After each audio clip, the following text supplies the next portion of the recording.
The dust devil that spun through Georgetown, Colorado on that September morning in 1882, seemed to carry all of Victoria Zimmerman's broken dreams with it, scattering them across Main Street like the fragments of her shattered heart.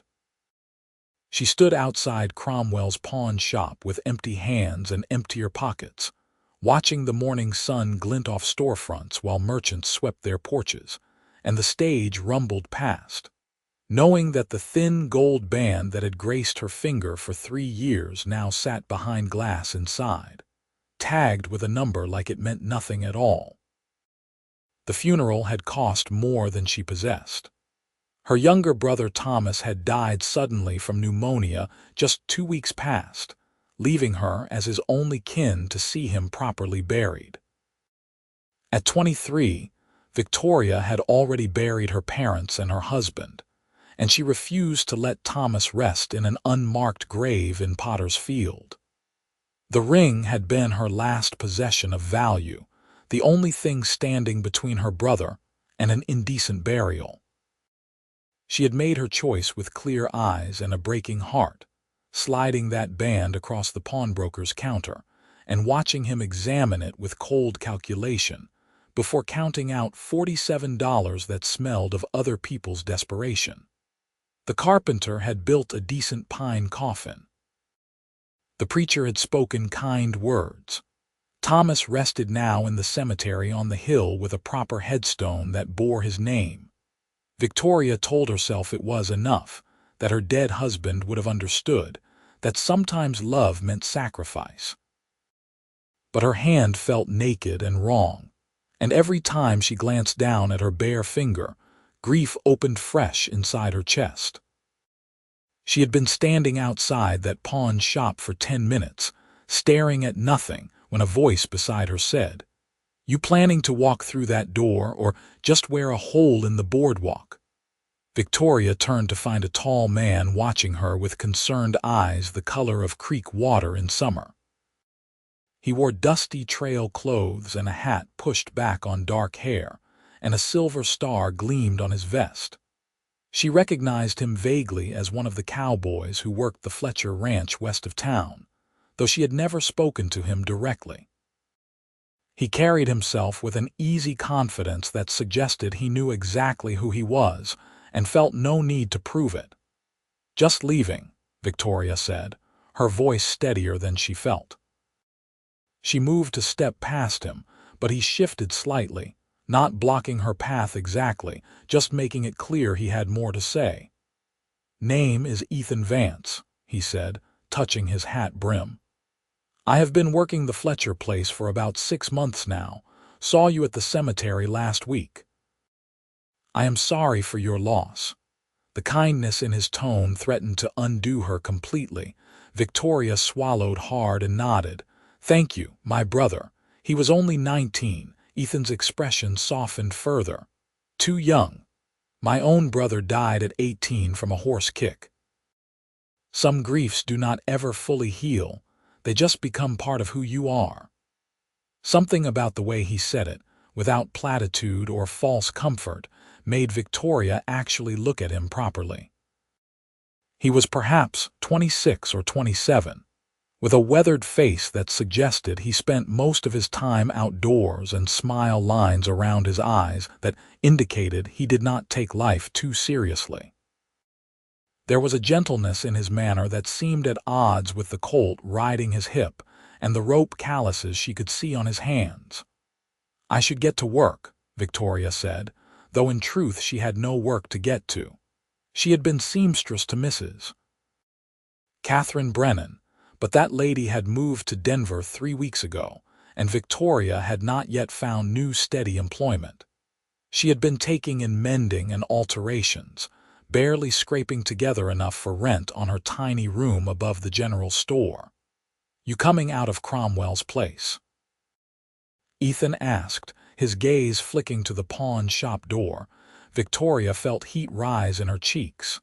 "That is hardly your concern." "No, it is not," Ethan agreed easily. "Just seems like you were looking at something in there pretty hard through the window. If you need help getting something back, I might be able to assist." The offer was so unexpected and so impossibly kind that Victoria felt tears prick her eyes. She blinked them back fiercely. "I do not need charity, Mr. Vance. I made my choice and I can live with it." "Never said you could not," Ethan replied. His tone remained mild, but there was something intent in the way he watched her. "Also never said it was charity. Sometimes people just help each other because it is the right thing to do." Victoria shook her head and moved past him, walking quickly down the boardwalk toward the general store. She could feel him watching her go, but he did not follow, for which she was grateful. The last thing she needed was some cowboy with more kindness than sense trying to involve himself in her troubles. She had survived this long on her own strength and her own terms, and she would continue to do so. But all day, as she sat in her small room doing piecework on Mrs. Henderson's dresses, she kept thinking about Ethan Vance and the genuine concern in his eyes. Georgetown was not a large town, perhaps 800 souls, and everyone knew everyone else's business whether they wanted to or not. Victoria had worked hard to keep her affairs private, to maintain her dignity even as circumstances stripped away nearly everything else. She wondered what Ethan had heard about her, if he knew she was a widow, if he had asked about her. The thought made her uncomfortable in a way she could not quite name. Her husband Aaron had been dead for nearly 2 years, killed in a mining accident up at the Silver Queen. They had been married only 14 months, barely long enough to truly know each other, though Victoria had cared for him deeply. His death had left her alone and nearly destitute, and only her skill with a needle had kept her fed and housed. She had not thought about men or romance or any of that since Aaron died. Survival took all her energy. That evening she walked to the boarding house where she took her meals, paying Mrs. Patterson 20 cents for supper. The dining room was full of miners and cowboys and the usual collection of Georgetown residents, all talking and laughing over fried chicken and potatoes. Victoria sat at the far end of the table as she always did, eating quietly and keeping to herself. Halfway through the meal, Ethan Vance walked in with 2 other ranch hands, all of them dusty from a day's work. Victoria kept her eyes on her plate, but she was intensely aware when he spotted her, when he said something to his companions and then made his way down the table to where she sat. "Miss Zimmerman," he said, "would you mind if I sat here? Rest of the table is pretty crowded." There was in fact an empty chair 2 seats down, but Victoria could not think of a polite way to refuse. She nodded slightly, and Ethan settled into the chair across from her with an easy grace. He smelled of horses and leather and the high country wind. "Good chicken tonight," he observed, accepting a plate from Mrs. Patterson. "I have been out riding fence all day and I am hungry enough to eat a bear." "Fence work is hard," Victoria said, because it seemed rude not to respond at all.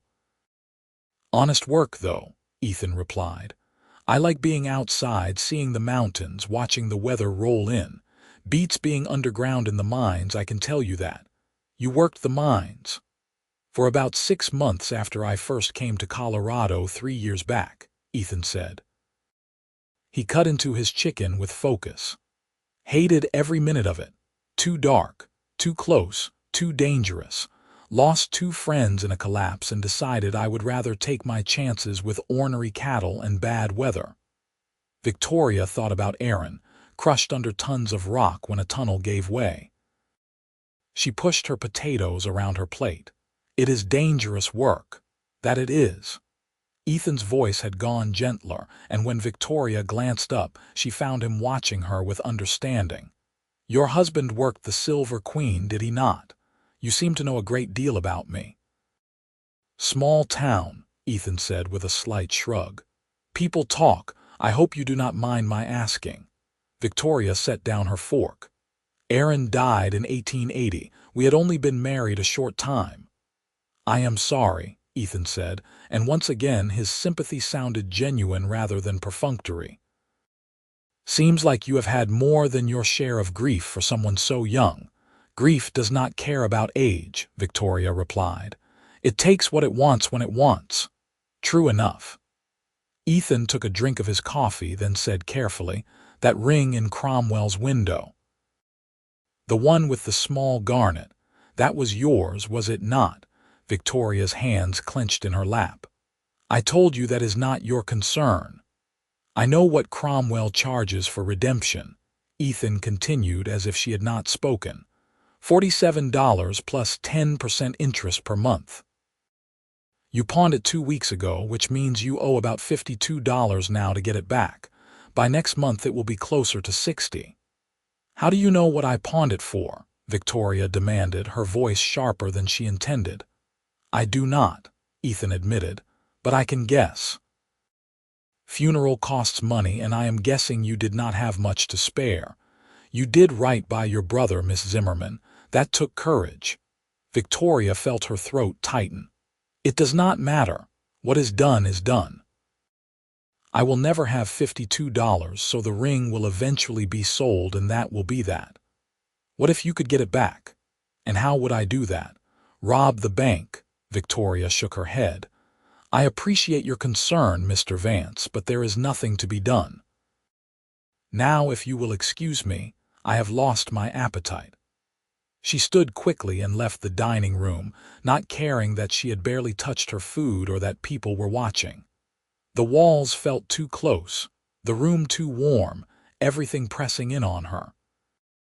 Outside in the cool evening air, she leaned against the porch railing and tried to steady her breathing.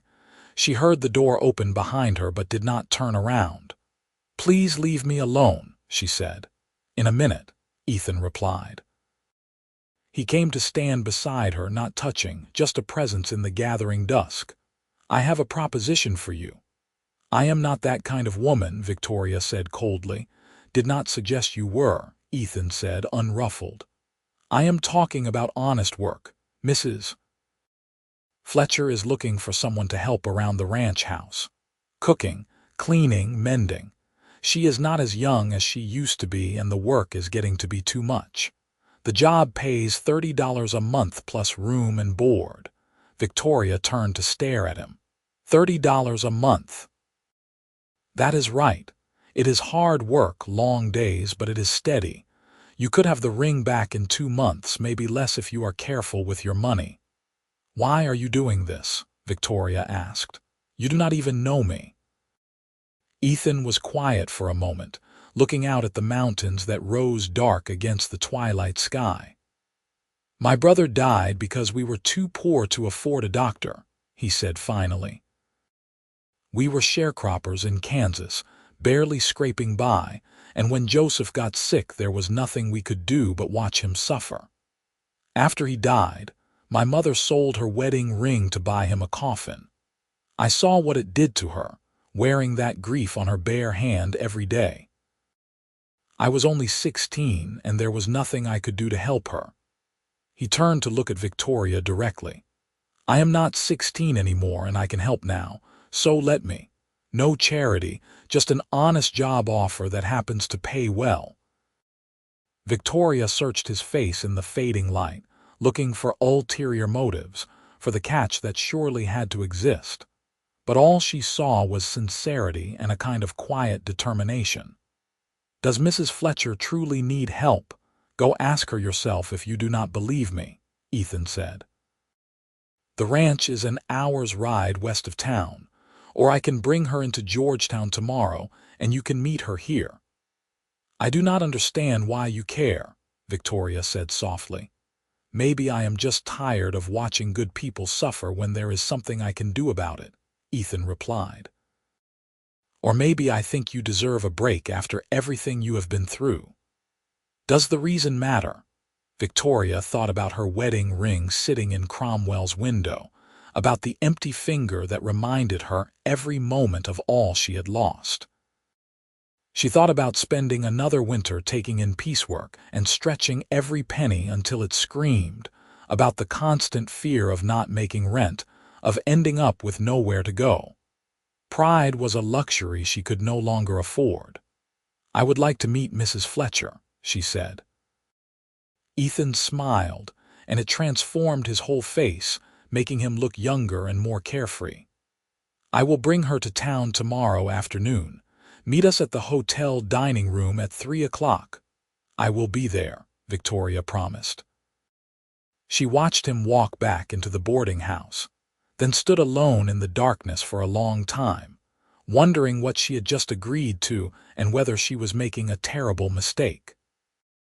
But beneath the uncertainty was something else, something that felt almost like hope, fragile and dangerous as a new flame. The next afternoon, Victoria put on her best dress, a dark blue calico that she had mended so carefully that the repairs were nearly invisible, and walked to the Grand Hotel at precisely 3 o'clock. Ethan was waiting in the dining room with a handsome woman in her mid-50s who had steel-gray hair and sharp eyes that missed nothing. She stood when Victoria approached, extending her hand with a firmness that suggested she was used to running things. "Mrs. Robert Fletcher," she said. "Ethan tells me you are looking for work." "Victoria Zimmerman," Victoria replied, shaking her hand. "I am a widow and a seamstress. I can cook and clean and manage a household. I do not shirk hard work." Mrs. Fletcher gestured for her to sit. "I will be direct, Mrs. Zimmerman. My husband and I run a cattle ranch with 12 hired hands. I used to do all the cooking and cleaning for the main house myself, but I am 57 years old, and my joints ache something fierce when the weather turns. I need help, but I also need someone I can trust, someone who will not run off after a month or cause trouble with the men." "I am not looking for trouble," Victoria said. "I am looking for steady work so I can support myself." "Ethan says you recently lost your brother," Mrs. Fletcher continued. "I am sorry for that. He also suggested that you might need the job somewhat urgently, though he did not say why. Is there something I should know about your circumstances?" Victoria glanced at Ethan, who was watching her with those calm, steady eyes. She made a decision. "I pawned my wedding ring to pay for my brother's funeral. The job would allow me to redeem it before it is sold." Mrs. Fletcher's expression softened. "I see. That was a hard choice to make." "It was the only choice," Victoria said simply. "Well, I respect that kind of loyalty to family, Mrs. Fletcher said. "The job is yours if you want it. $30 a month, room and board included. You would have your own room in the main house, meals provided, and Sundays off to attend church or do as you please. The work is cooking 3 meals a day for myself, my husband, and whatever hands are working close to the house, plus keeping the house clean and doing mending. Can you handle that?" "Yes, madam," Victoria said without hesitation. "Then you can start Monday. Ethan will bring a wagon to town to collect you and your things." Mrs. Fletcher stood and extended her hand again. "I think we will get along just fine, Mrs. Zimmerman." "Thank you," Victoria said, shaking her hand firmly. "You will not regret this." After Mrs. Fletcher left to do some shopping, Victoria turned to Ethan, who was still sitting at the table with an expression of quiet satisfaction. "Thank you," she said. "I do not know how to repay your kindness." "You already did," Ethan said. "You took the job seriously and impressed Mrs. Fletcher, which is not easy to do. She is a shrewd judge of character. She seems like a formidable woman, she is, but she is also fair and decent. You will like working for her." Ethan stood and settled his hat on his head. "I will be by Monday morning with the wagon. Pack everything you want to bring because you will be living at the ranch." Victoria nodded, her mind already racing ahead to everything she needed to do before Monday. Give notice on her room, finish the mending job she had promised, settle her few debts around town. And through it all, the thought that circled back again and again was that in 2 months, maybe less, she could hold her wedding ring again. The days until Monday passed in a blur of preparation. Victoria packed her few belongings into a battered trunk, said goodbye to Mrs. Patterson and the general store owner who had let her rent the room, and settled her outstanding accounts. By Monday morning she was ready when Ethan drove up in a wagon pulled by two sturdy horses. "Morning," he said, jumping down to help her load the trunk. "Ready for ranch life?" "As ready as I will ever be," Victoria replied. She watched him lift her trunk like it weighed nothing and secure it in the wagon bed. "I have never lived on a ranch before." "You will get used to it," Ethan said. He helped her up onto the wagon seat with careful courtesy, then climbed up beside her and clicked to the horses. "It is beautiful country out there. The ranch sits in a valley with the mountains rising up all around. You can see weather coming from miles away." The ride west took them out of Georgetown and into rolling foothills covered with pine and aspen. The morning was crisp and clear, the sky that particular brilliant blue that only seemed to exist at high altitude.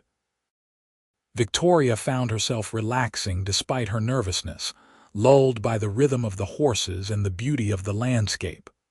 "How long have you worked for the Fletchers?" she asked as they rolled along. "About 6 months, like I mentioned. I was drifting through Colorado looking for work when Mr. Fletcher offered me a job. Turned out I was good with horses and cattle, so I stayed." "You plan to keep drifting eventually?" Ethan was quiet for a moment. "I used to think so. But lately, I have been thinking maybe it is time to put down roots somewhere. Colorado has been good to me." Something in his tone made Victoria glance at him, but his expression was neutral as he watched the trail ahead. They rode in comfortable silence for a while before Ethan spoke again. "Can I ask you something personal?" "You can ask," Victoria said. "I may not answer." "Fair enough." Ethan smiled slightly. "When your husband died, did you think about leaving Georgetown, starting over somewhere else where nobody knew you?" Victoria considered the question. "I thought about it. But Georgetown was the only home I had left. My parents are buried there, and now Aaron and Thomas too. I could not just abandon them." "Loyalty runs deep in you," Ethan observed. "Is that a criticism?" "An admiration," Ethan corrected. "Too many people cut and run when things get hard. You stayed and faced it." They arrived at the Fletcher Ranch just before noon. The house was a solid 2-story structure built of timber and stone, with a wide porch and views of the surrounding valley. Behind it stood a large barn, corrals, and several outbuildings. Cattle dotted the hillsides in the distance, and Victoria could see several men working near the barn. Mrs. Fletcher came out to greet them, wiping her hands on her apron. "Welcome, Mrs. Zimmerman. Let me show you to your room and then we can discuss your duties over lunch." Victoria's room was small but clean, with a real bed, a dresser, and a window that looked out toward the mountains. It was more space than she had in Georgetown, and the bed was certainly better than the narrow cot she had been sleeping on. She unpacked her few possessions while Mrs. Fletcher waited, then followed her downstairs to the kitchen. The kitchen was large and well-equipped, with a massive iron stove, long work tables, and shelves stocked with supplies. Mrs. Fletcher walked her through the pantry and cold cellar, explaining where everything was kept and what the men liked to eat. "Breakfast is at 5:30, Mrs. Fletcher said. "Usually biscuits, eggs, bacon, and coffee. The men work hard and they eat accordingly. Lunch is at noon, typically something simple like sandwiches or stew. Dinner is at 6, and that is when you make the big meal. Roasts, potatoes, vegetables, pies for dessert. Can you manage that?" "Yes, madam," Victoria said, her mind already cataloging recipes and planning menus. "Good. Today I will help you so you can see how everything works. Tomorrow you will start on your own." Mrs. Fletcher gave her an appraising look. "Ethan speaks very highly of you, Mrs. Zimmerman. He said you were a woman of great integrity who had fallen on hard times through no fault of your own. Victoria felt heat rise in her cheeks. He is very kind. He is a good judge of character, Mrs. Fletcher said. And between you and me, it is rare to see him take such an interest in someone. He keeps mostly to himself, does his work, does not cause trouble. For him to go out of his way to help you says something significant. I am very grateful for his assistance, Victoria said carefully. Mrs. Fletcher smiled knowingly, but said nothing more on the subject. They spent the afternoon cooking dinner together, a hearty meal of beef roast, potatoes, carrots, biscuits, and apple pie. When the men came in at 6 o'clock, dusty and hungry, they filled the long dining table with boisterous conversation and healthy appetites. Ethan sat at the far end of the table, but Victoria was aware of him watching her as she and Mrs. Fletcher served the food. When she set a plate in front of him, he looked up and said quietly, "Thank you, Mrs. Zimmerman. Everything looks wonderful." "You have not tasted it yet," Victoria replied, but she could not help the small smile that tugged at her lips. The food was well received, the men eating with focused determination and asking for seconds. When the meal was finished and Victoria began clearing plates, several of the hands thanked her genuinely. She found herself warming to these rough men with their sunburned faces and calloused hands, recognizing in them the same honest work ethic that had defined her own life. After the dishes were washed and the kitchen cleaned, Mrs. Fletcher sent Victoria to bed early. "You will need your rest," she said. "Tomorrow you start for real and ranch life begins early." Victoria fell asleep almost immediately, exhausted from the long day and lulled by the profound silence of the countryside. She woke before dawn to the sound of roosters crowing and men moving about outside, and by the time she dressed and came downstairs, Mrs. Fletcher was already in the kitchen stoking the stove. "Good morning," the older woman said. "Ready to cook your first breakfast?" Victoria rolled up her sleeves. "Let us begin." The weeks that followed fell into a rhythm that was exhausting but satisfying. Victoria rose before dawn to start breakfast, spent her mornings cleaning and preparing lunch, her afternoons cooking dinner and doing mending, and her evenings cleaning up before collapsing into bed. The work was hard and endless, but there was something deeply satisfying about it. She was feeding people who genuinely appreciated her efforts, keeping a house that was warm and welcoming, using skills she had spent years perfecting. And every night before she slept, she calculated how much money she had earned, how much closer she was to redeeming her ring. After the first month, Mrs. Fletcher paid her $30 in cash, and Victoria immediately set aside $25 of it. After the second month, she had enough. On her next Sunday off, Ethan offered to drive her into Georgetown. "I need to pick up supplies anyway," he said. "You might as well ride along." Victoria accepted gratefully. She had been dreading the long walk into town, and the wagon ride would be much faster. She dressed in her good dress and tucked the money carefully into her pocket, her heart beating fast with anticipation. They rode mostly in silence, but it was a comfortable quiet. Over the past 2 months, Victoria had grown accustomed to Ethan's presence, to his steady reliability and quiet kindness. He often stayed after dinner to help with dishes, claiming he needed to talk to Mr. Fletcher, but always somehow ending up in the kitchen drying plates while Victoria washed. They talked about inconsequential things mostly: the weather, the cattle, stories from their childhoods. But sometimes the conversations went deeper, touching on loss and loneliness, and the different ways people survived grief. Victoria had not intended to care about him.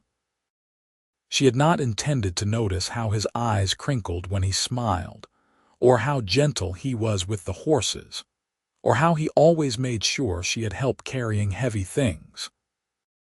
But intentions were poor armor against the slow accumulation of small kindnesses, and she had to admit, at least to herself, that she looked forward to seeing him each day. When they reached Georgetown, Ethan drove straight to the pawn shop.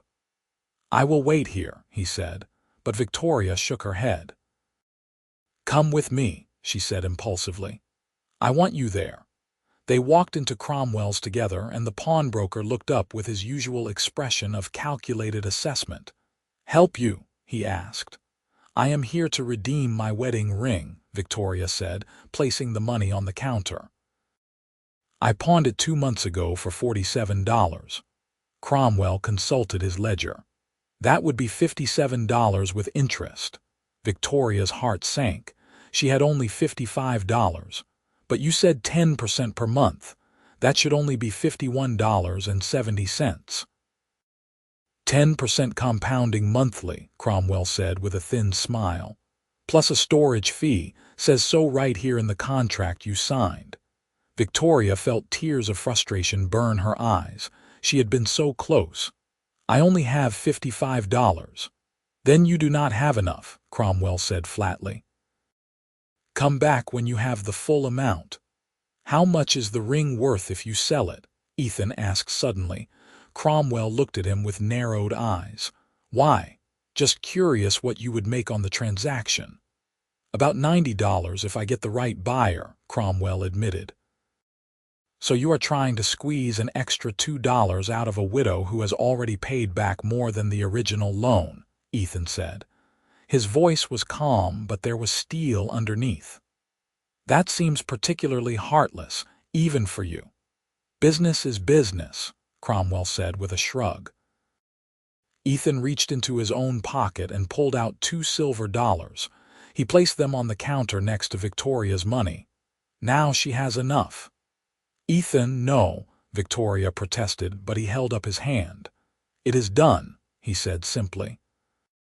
Cromwell counted the money with maddening slowness, then finally went to his back room and returned with a small box. He opened it to reveal Victoria's ring, the thin gold band with its small garnet glinting in the light. Victoria picked it up with trembling fingers, feeling the familiar weight of it, the smooth curve of the metal. Tears spilled down her cheeks before she could stop them. "Thank you," she whispered to Ethan. "Thank you so much." "You are welcome," Ethan said softly. Outside in the bright sunlight, Victoria slipped the ring back onto her finger where it belonged. It felt right there, like a missing piece finally returned. She looked at Ethan through her tears and said, "I will pay you back those $2. "I know you will," Ethan said. "But there is no rush. I am just glad you have it back." They walked together down Main Street, Victoria looking at her ring every few steps, still hardly believing she had it again. When they reached the general store where Ethan needed to pick up supplies, he turned to her and said, "Can I buy you lunch before we head back? To celebrate?" "You have already spent money on me today," Victoria protested. "Lunch is not that expensive," Ethan said with a smile. "And I would like to spend more time with you if you are amenable to that." Victoria looked at him, really looked at him, seeing the hope and uncertainty in his eyes. Her heart gave a strange little flutter. "I would like that too," she said quietly. They ate lunch at the hotel dining room, talking and laughing more freely than they ever had before. Ethan told stories about his childhood in Kansas, about learning to ride when he was barely tall enough to reach the stirrups, about the first time he tried to rope a steer and ended up on his backside in the mud. Victoria found herself sharing memories too, stories about her parents and Aaron and Thomas, laughter mixed with tears as she remembered the good times alongside the grief. "Your brother was lucky to have you," Ethan said over coffee. "Not everyone would have sacrificed so much for a sibling." "He would have done the same for me," Victoria said. "We only had each other after our parents died. He was working as a clerk in the assay office and saving money to start his own business. He had such dreams. Her voice caught. Pneumonia came on so fast. One week he was fine, the next he was burning with fever, and then he was gone. Ethan reached across the table and took her hand, his grip warm and solid. "I am sorry you lost him, but I am grateful that his loss brought you to the ranch, selfish as that sounds." Victoria looked at their joined hands, at her wedding ring gleaming against his calloused fingers. "It does not sound selfish. I am grateful, too, for the job and the kindness you have shown me." "Is that all?" Ethan asked softly. "Just gratitude?" Victoria met his eyes, seeing the question there, the vulnerability.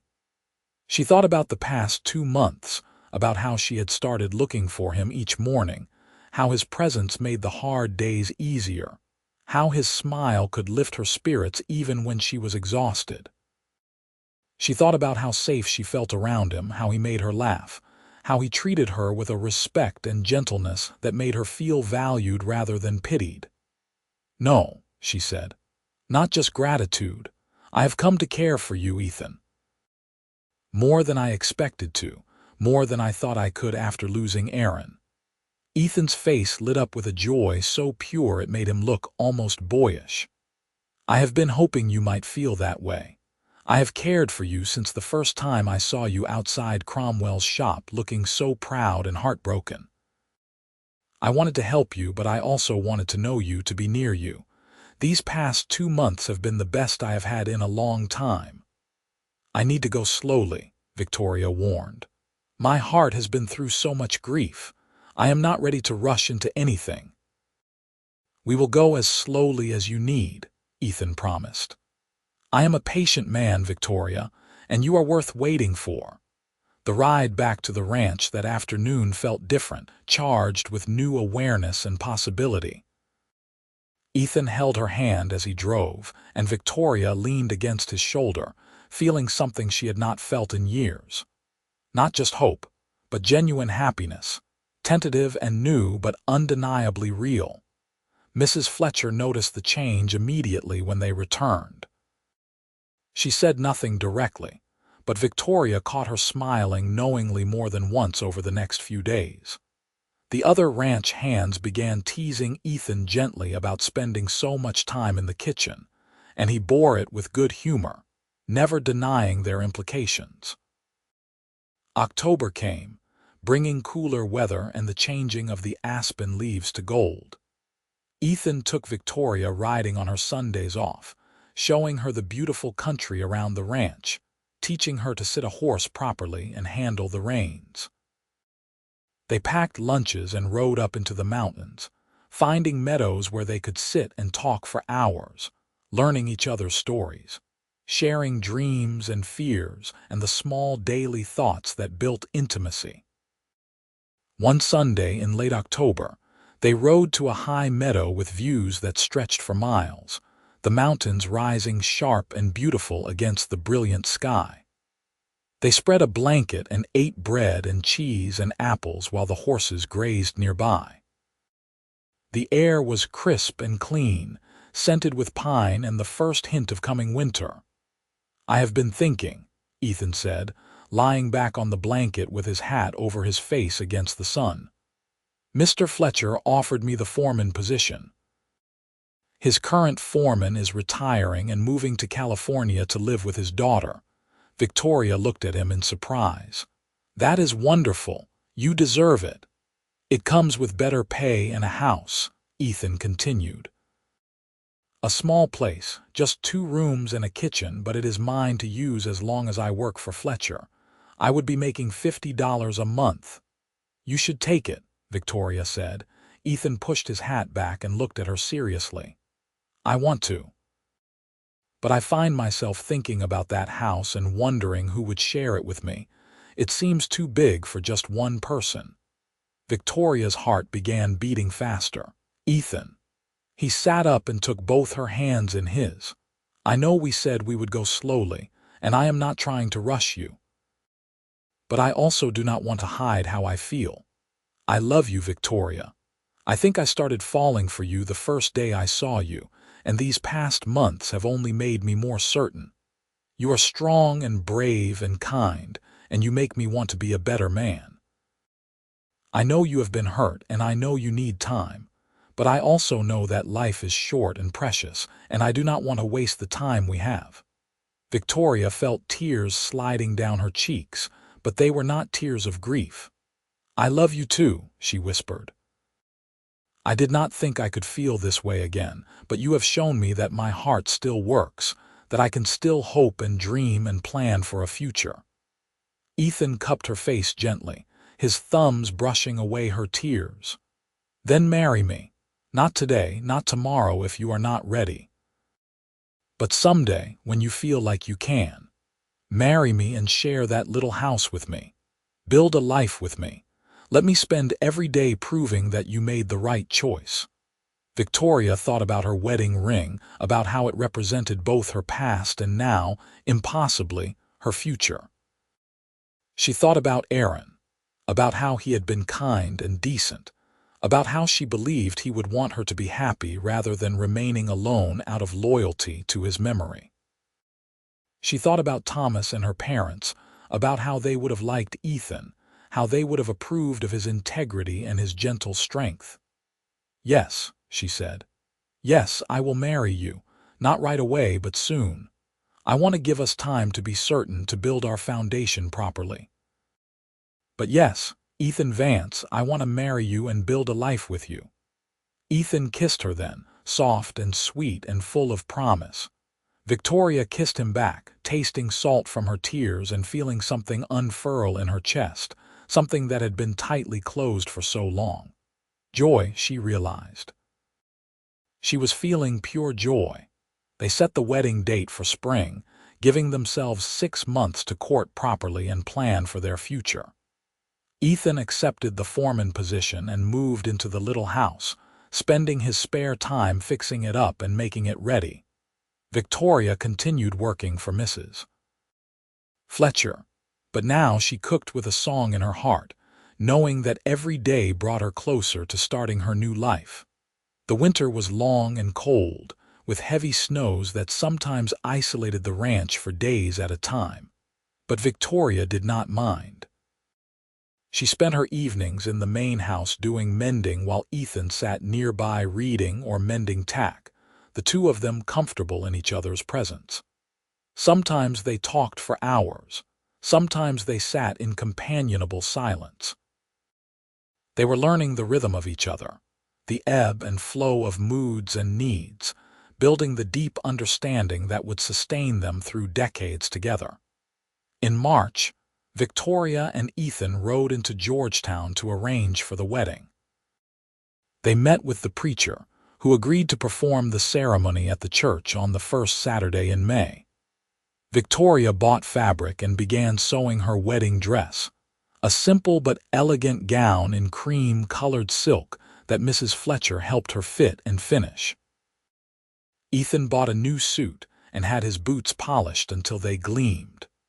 The night before the wedding, Victoria sat in her room at the ranch looking at her wedding ring. Tomorrow she would say vows while wearing this ring, pledging herself to a new husband while honoring the memory of the old. It felt right and good, a circle completing rather than closing. Mrs. Fletcher knocked softly and came in without waiting for an answer. "How are you feeling, dear?" "Happy," Victoria said honestly, "and a little scared." "Is that strange?" "Not at all, Mrs. Fletcher said, sitting beside her on the bed.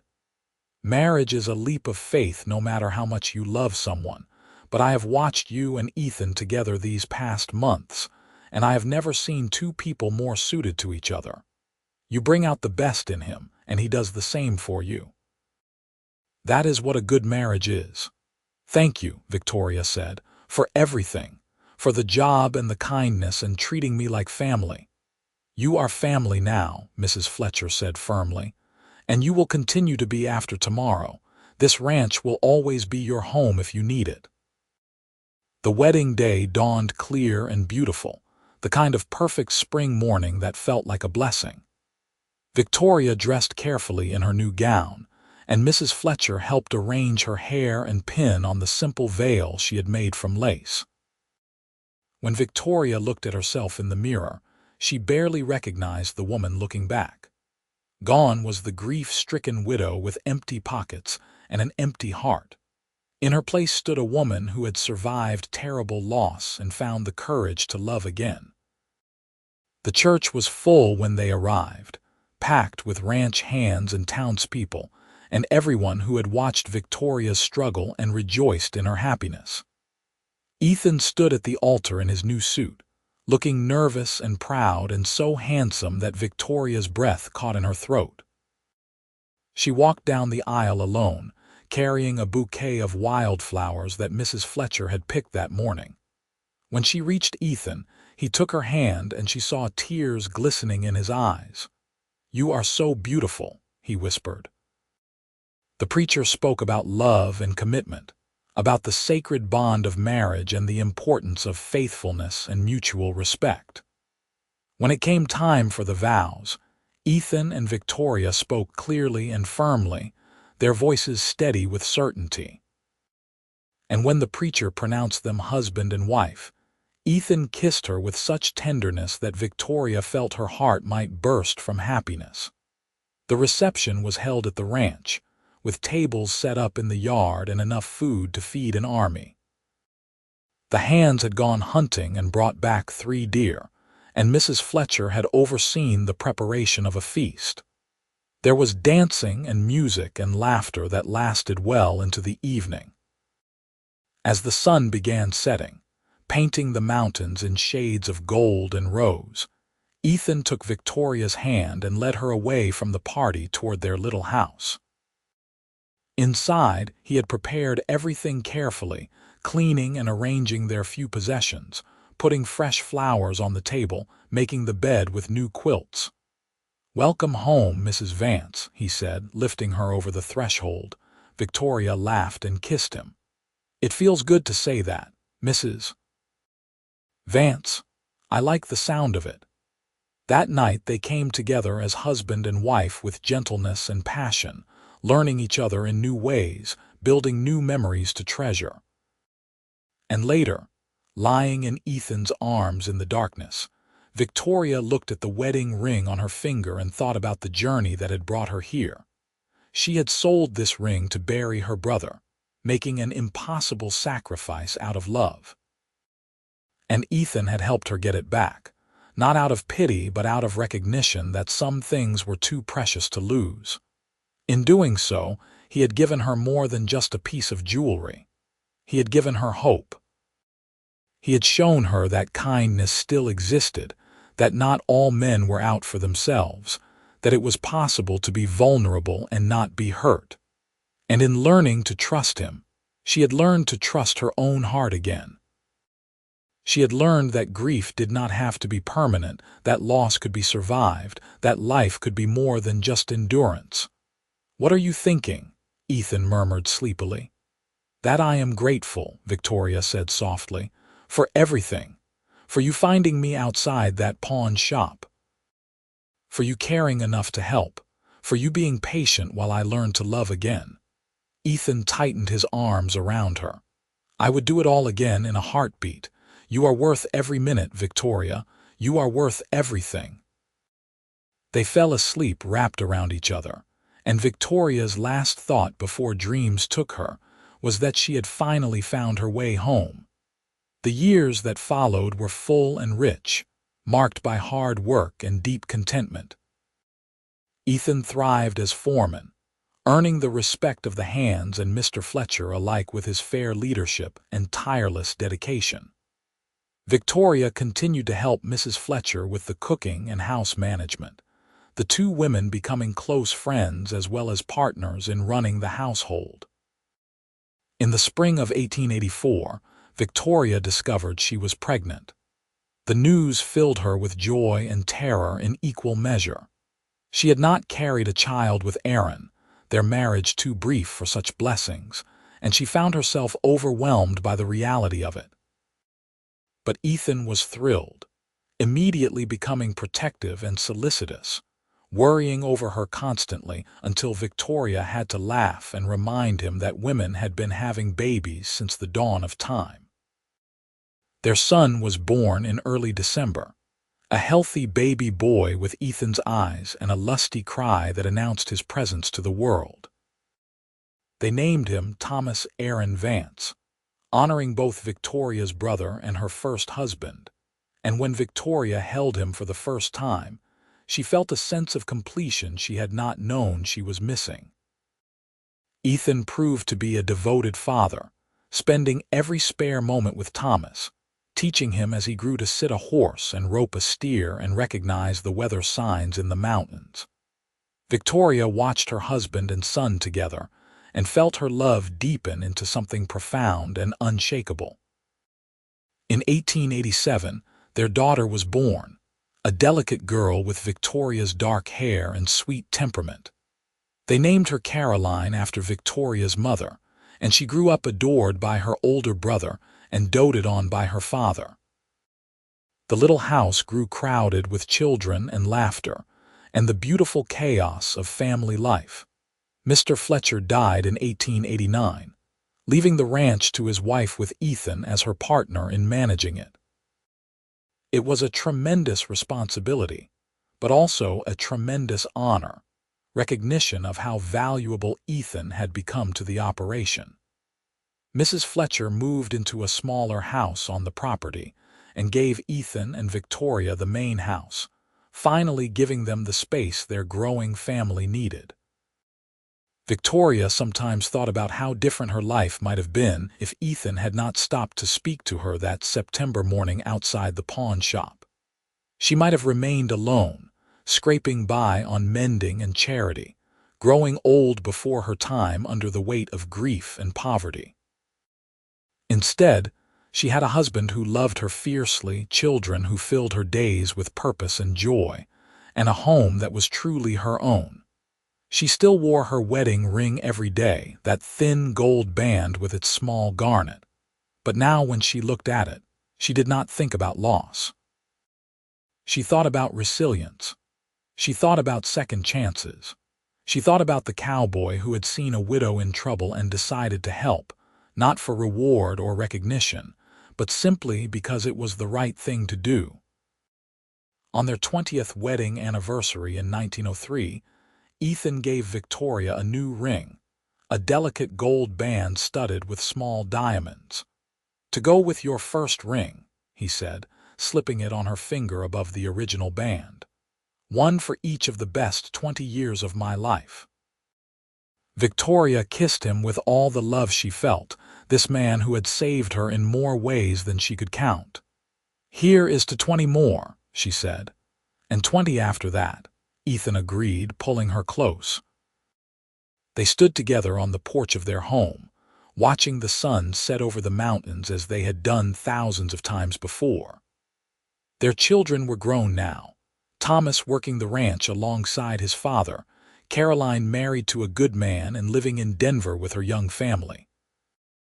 The ranch was prosperous, their lives were full, and they had built something lasting and true.